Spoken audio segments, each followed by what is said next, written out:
अभिनेता गोविंदा आहुजा आज शिंदे गटात प्रवेश करणार। उत्तर पश्चिम मुंबईमधून गोविंदाला शिवसेनेच्या उमेदवारीची शक्यता।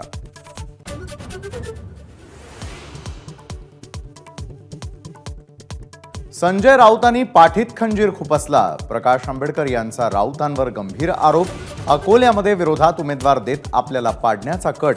आंबेडकरांचं खळबळजनक ट्विट।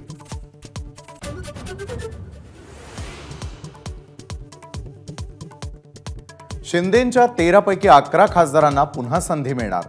मुख्यमंत्र्यांचं खासदारांच्या बैठकीत आश्वासन। आज काही उमेदवारांची यादी जाहीर होण्याची शक्यता।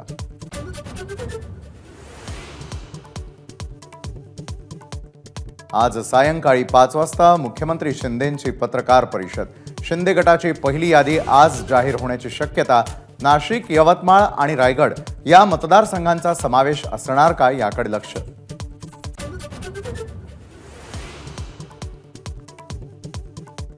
ठाणे लोकसभेची जागा भाजपला मिळावी यासाठी देवेंद्र फडणवीस कमालीचे आग्रही।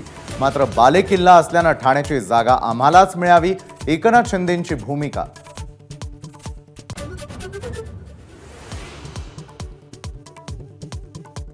महायुतीतील खदखद समोर। शिवसेनेच्याच जागेवर हट्ट का? आता एक घाव 2 तुकडे होऊन जाऊ दे, खोतकरांची संतप्त प्रतिक्रिया।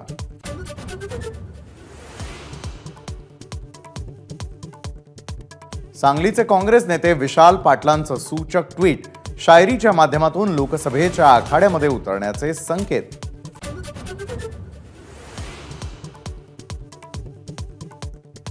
वेळ पडली तर नवनीत राणांविरोधात अपक्ष निवडणूक लढवणार। शिंदे गटाचे नेते अभिजित अडसूळ यांची आक्रमक भूमिका। अभिजित अडसूळ यांनी उमेदवारी अर्ज घेतला।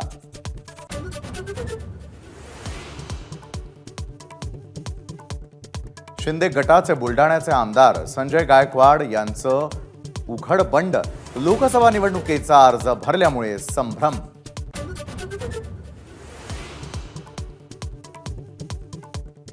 बारामतीमधून निवडणूक लढवण्याबाबत विजय शिवतारे उद्या भूमिका जाहीर करणार। काल रात्री घेतली शिंदे, फडणवीस आणि अजित पवारांची भेट।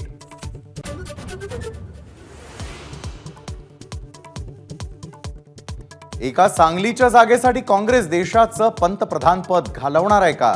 संजय राऊतांचा काँग्रेसला सज्जड इशारा।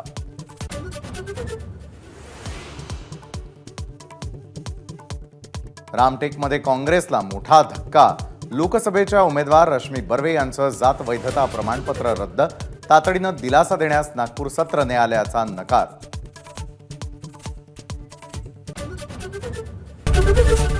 एबीपी माझा, उघडा डोळे बघा नीट।